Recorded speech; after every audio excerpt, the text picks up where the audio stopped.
Classes में आप सभी का स्वागत करता हूं। फ्रेंड्स, हम लोग जो टॉपिक हम लोगों का जो चल रहा है वह सेंटेंस एंड इट्स काइंड्स का चल रहा है, यानी वाक्य और उसके प्रकार। तो वाक्य और इसके प्रकार में मैं आप लोगों को इसका एक बेसिक कंसेप्ट दिया हूं, जो कि इसकी जो सेंटेंस एंड इट्स काइंड्स का जो प्लेलिस्ट बना हुआ है उसमें वो अपलोड है वीडियो। अगर जो स्टूडेंट प्रीवियस वीडियो को नहीं देखे हैं वह जा करके पहले प्रीवियस वीडियो को देखिए और इसके बाद इस क्लास को आप देखिए, आपको पूर्णतः समझ में आएगा कि सेंटेंस क्या है और इसके प्रकार कितने होते हैं, इसका यूज भी क्या होता है। मैं बारी बारी से सबका वीडियो अपलोड करते जाऊंगा। इस सेंटेंस यहाँ लिख दे रहा हूं, पहले सेंटेंस लिखते चलेंगे सब लोग। सेंटेंस, तो a sentence is a group of words that makes a complete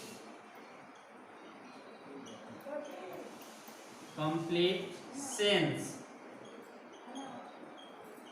that makes a complete sense। कह रहा है सेंटेंस का आपका डिफिनेशन किया, sentence is a group of words that makes a complete sense, यानी वाक्य जो है शब्दों का एक ऐसा ग्रुप है जो कि एक पूर्ण अर्थ देता है।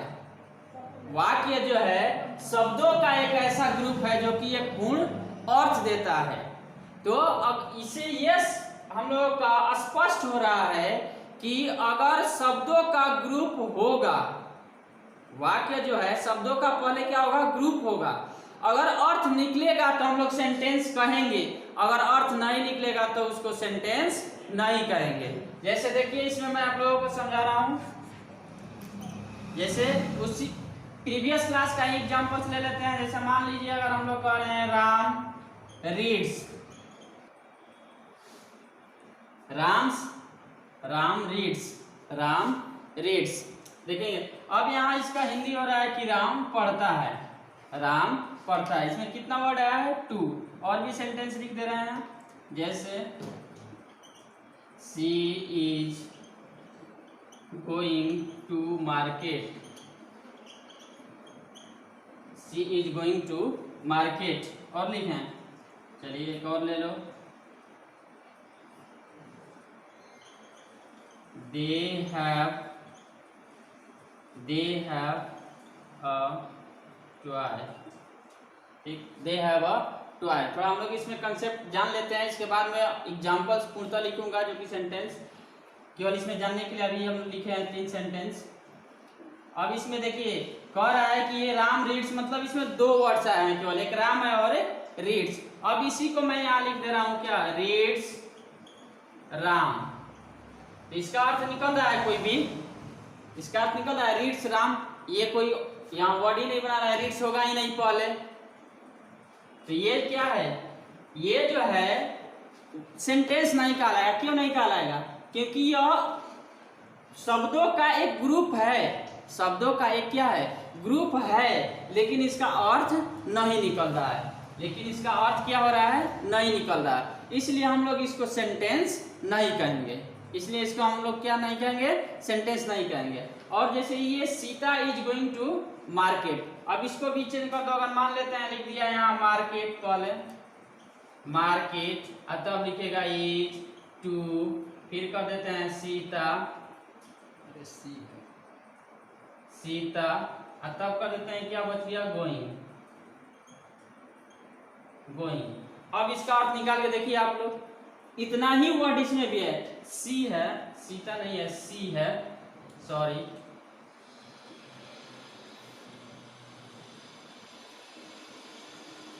सी है। तो इतना देखिए इसमें भी सी है, इज गोइंग टू मार्केट, तो मार्केट इसमें भी है, इज है, टू है, सी है और गोइंग है। इतना ही वर्ड इसमें भी आया है। तो ये दोनों जो है शब्दों का ग्रुप है, वर्ड्स का ग्रुप है, लेकिन इसका अर्थ निकल रहा है, लेकिन इसका क्या हो रहा है, अर्थ निकल रहा है, लेकिन इसका अर्थ नहीं निकल रहा है। इसलिए ये जो है सेंटेंस कहलाएगा, क्योंकि आपका डिफिनेशन कह रहा है कि a sentence is a group of words that makes a complete sense, यानी कि शब्दों का ग्रुप होना चाहिए प्लस में उसका क्या होना चाहिए, अर्थ निकलना चाहिए। तो यहाँ इसका अर्थ निकल रहा है, इसका अर्थ नहीं निकल रहा है, इसलिए यह सेंटेंस नहीं कहलाएगा। क्लियर। उसी तरीके से इसको भी अगर मान लेते हैं हम लोग लिख दिया यहाँ आपका है, ठीक, यहाँ लिख दिया अ टॉय और तब लिख देगा यहाँ थे, इसका अर्थ निकल रहा है, इसका भी अर्थ नहीं निकल रहा है, निकल रहा है तो नहीं। तो अगर शब्दों का वैसा ग्रुप जो अर्थ नहीं निकलेगा, जिसका अर्थ नहीं निकलेगा, उसे हम लोग सेंटेंस नहीं कहेंगे। क्लियर, कंसेप्ट यहाँ तक क्लियर हो। चलिए अब हम लोग चलते हैं कि इसके प्रकार, सेंटेंस का पहले प्रकार। तो कुछ मैं एग्जांपल्स लिख दे रहा हूं, उसका आप लोग नोट डाउन कर लेंगे।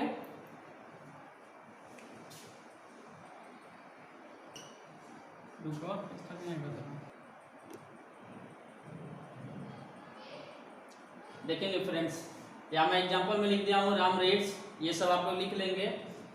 They are honest, is he an engineer, has Sita poverty, why are you reading English, go there. यहाँ फिर है अगला 7 number, may you live long, Allah see is ruin.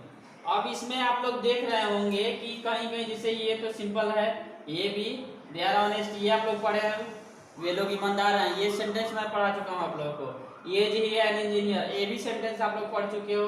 Has Sita poverty, क्या सीता के पास गरीबी है, ये भी आप लोग पढ़े हो। तो कुछ सेंटेंस आप लोग इसमें से पढ़ चुके हैं, कुछ नहीं पढ़े हैं। तो आप लोग इसमें देख रहे हैं डिफरेंट है, सेंटेंस जो है अलग अलग प्रकार से आ रहे हैं, कोई किस तरीके से आ रहा है तो कोई किस तरीके से। तो अब हम लोग जानेंगे कि ये कौन कौन इसमें से सेंटेंस, कौन कौन सा सेंटेंस है, क्योंकि सेंटेंस का जो है 5 प्रकार होते हैं। कितना होता है? 5। और ये 5 में से है कोई ना कोई, 5 में से कोई ना कोई है इसमें से। जैसे राम रीड्स, तो इसको बोलेंगे असर्टिव सेंटेंस। क्या बोलेंगे? Assertive sentence. चलिए मैं आप लोग इसको नोट डाउन कर लीजिए, इसके बाद मैं बता रहा हूँ जो प्रकार है सेंटेंस का, इसके बाद में हम लोग पूर्णतः इस पर चर्चा कर दूंगा मैं कि ये कौन सा सेंटेंस किसका होगा। चलिए लिख लिए।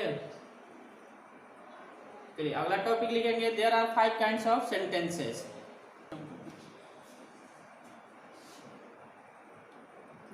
देखेंगे friends, there are 5 kinds of sentences, और आपका टॉपिक मैं लिख दिया हूँ there are 5 kinds of sentences. और कोई पूछ दिया आपसे कि सेंटेंस कितने प्रकार के होते हैं, तो क्या बताएंगे? 5 प्रकार के। कितने प्रकार के? 5 प्रकार के। अब इसमें से पहला है असर्टिव या स्टेटमेंट सेंटेंस। असर्टिव या स्टेटमेंट सेंटेंस, इसका हिंदी होता है कथनात्मक वाक्य। मैं आप लोगों को हिंदी और इंग्लिश दोनों लिख चुका हूँ, इसको आप लोग कंसेप्ट पहले ये जो लिख लेंगे, इसके बाद में आप लोग क्या करेंगे, इसको याद कर जाएंगे। नंबर 2 पे है इंट्रोगेटिव सेंटेंस। इंट्रोगेटिव सेंटेंस इसका हिंदी होता है प्रश्नात्मक वाक्य।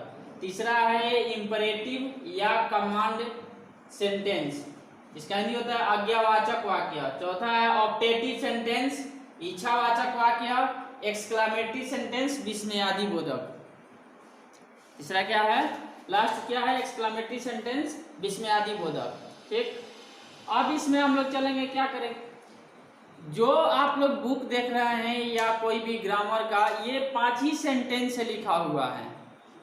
इन्हीं सेंटेंस से पूरा बुक जो है लिखा हुआ है। अब इन्हीं सेंटेंसों के अंतर्गत जितना हम लोग सेंटेंस देखते हैं वो इसी के अंतर्गत आएगा। जो भी मैं एग्जांपल दिया हूँ इन 5 के ही अंतर्गत है। तो चलिए हम लोग कुछ चर्चा कर लेते हैं इन 5 पे। इसके बाद में हम लोग जो अगले वीडियो में क्या करेंगे, बारी बारी से इन सबको अध्ययन करेंगे। 2 या 3 वीडियो होगा, मैं पूर्णतः एकदम विस्तृत से बताते चलूंगा आप लोगों को। असर्टिव सेंटेंस थोड़ा हिंदी पे कंसेप्ट देखेंगे। आप लोग कह रहा है कि कथनात्मक वाक्य, क्या कर रहा है, कथनात्मक वाक्य, यानी कि वह वाक्य जिसमें कुछ सकारात्मक कहा जाएगा या नकारात्मक कहा जाए, यानी कुछ केवल कहा जाएगा। वह वाक्य जिसमें क्या कुछ कहा जाए, वह क्या होगा, कथनात्मक वाक्य।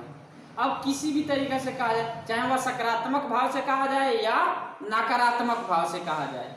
ये जो होते हैं 2 होते हैं। असर्टिव सेंटेंस कितने होते हैं? 2 होते हैं। पहला होता है अफर्मेटिव और दूसरा निगेटिव। चलते हैं नंबर 2 पे, इंट्रोगेटिव सेंटेंस। कह रहा है प्रश्नात्मक वाक्य। प्रश्नात्मक, ध्यान देखेंगे यहाँ ध्यान से, प्रश्नात्मक, यानी कि आप कह सकते हैं कि वह वाक्य जिससे हम लोग क्या करते हैं, प्रश्न, जिसमें प्रश्न पूछते हैं। क्या किया जाता है, इसमें प्रश्न पूछा जाएगा आपसे, वह प्रश्नात्मक वाक्य होगा। जैसे प्रश्न पूछ लीजिए आप, जैसे मैं पूछ रहा हूँ आपका क्या नाम है, आप कहाँ जा रहे हो, आप क्या करते हो, ये सब क्या है, क्वेश्चन है। तो वह वाक्य जिसमें प्रश्न पूछा जाएगा वह कौन सा वाक्य कहलाएगा, इंट्रोगेटिव। जिसमें प्रश्न पूछा जाएगा वह क्या कहलाएगा, इंट्रोगेटिव। और जिसमें केवल कुछ कहा जाएगा वह असर्टिव। याद हो गया, जिसमें कुछ कहा जाएगा वह असर्टिव, जिसमें प्रश्न पूछा जाएगा वह इंट्रोगेटिव। क्लियर। नंबर 3 पे चलते हैं हम लोग, इंपरेटिव सेंटेंस या कमांड सेंटेंस। इसका हिंदी होता है आज्ञावाचक वाक्य, यानी कि वह वाक्य जिसमें आज्ञा दिया जाए या फिर आज्ञा लिया जाए वह क्या होगा, इंपरेटिव सेंटेंस होगा। क्या होगा, इंपरेटिव सेंटेंस। या रिक्वेस्ट किया जाए या याचना या प्रार्थना भी किया जाता है वह क्या कहलाता है, आज्ञावाचक वाक्य। ये जो होते हैं ये 3 होते हैं। कितने होते हैं, 3। इंट्रोगेटिव सेंटेंस भी 2 होता है, यहाँ मैं क्लियर नहीं किया। इंट्रोगेटिव सेंटेंस भी कितने होते हैं, 2। कितने होते हैं, 2। यस नो इंट्रोगेटिव और WH वर्ड इंट्रोगेटिव। कौन कौन, यस नो इंट्रोगेटिव और WH वर्ड इंट्रोगेटिव। मैं बारी बारी से सबका अध्ययन कराऊंगा आपको, और सेंटेंस बनाने के लिए भी सिखाऊंगा कि कैसे कौन सा सेंटेंस बनता है। अफर्मेटिव सेंटेंस कैसे पहचानेंगे, निगेटिव सेंटेंस कैसे बनाएंगे और कैसे पहचानेंगे। इसके बाद में इंट्रोगेटिव सेंटेंस बनाने के लिए मैं सिखाऊंगा आपको इंपरेटिव सेंटेंस। इंपरेटिव सेंटेंस जो होते हैं ये 3 होता है। कितने होते हैं, 3 होते हैं। कौन कौन होता है, ऑर्डर, एडवाइस और रिक्वेस्ट। ऑर्डर, एडवाइस और रिक्वेस्ट। तो ऑर्डर में आदेश दिया जाता है, ऑर्डर मीन्स आप लोग जानते होंगे आदेश देना, तो आदेश दिया जाता है। रिक्वेस्ट में प्रार्थना या याचना किया जाता है। एडवाइस में सलाह दिया जाता है। क्लियर। चलते हैं हम लोग 4 नंबर पे, ऑप्टेटिव सेंटेंस, इच्छावाचक वाक्य। इच्छा समझ रहे हैं आप लोग, इच्छा यानी कि वह वाक्य जिसमें क्या किया जाए, इच्छा व्यक्त किया जाए। क्या किया जाए, इच्छा व्यक्त किया जाए। या फिर इसमें क्या होता है, आशीर्वाद दिया जाता है, तो वह क्या कहलाता है, ऑप्टेटिव सेंटेंस।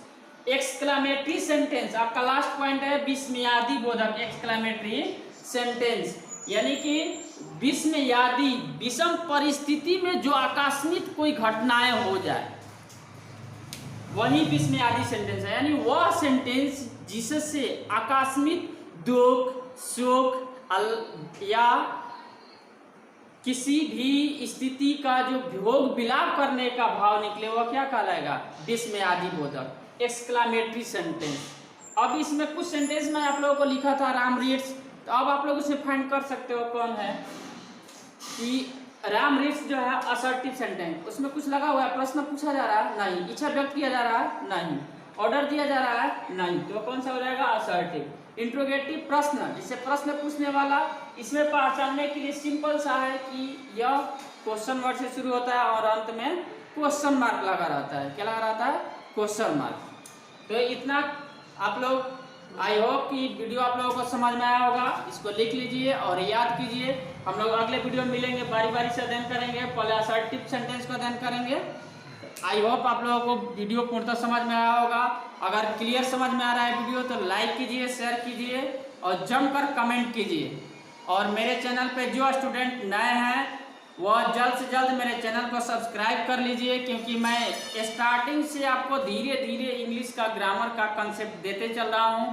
तो जल्द से जल्द सब्सक्राइब कर लीजिए और बेल आइकन को दबा लीजिए ताकि मेरे वीडियो का जितना भी नोटिफिकेशन आए आप तक जल्द से जल्द पहुंच जाए। Thank you very much, love you, enjoy.